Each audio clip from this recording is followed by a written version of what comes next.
97 truck.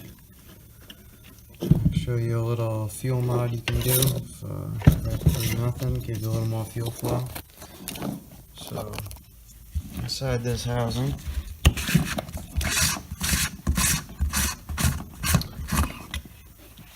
screw that off. This comes out. Handle on right there. This little plunger in here.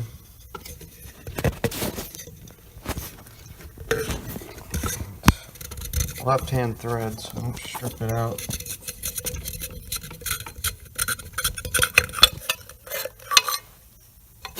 Fuel heater down there. So these little holes, it's got a plunger.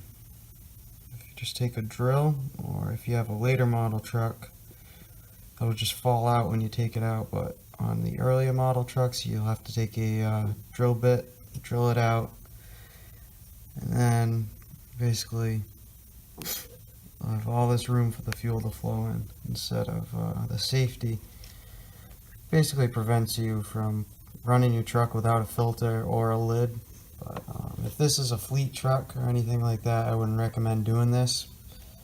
But personal truck, definitely it will help you with your fuel pressure.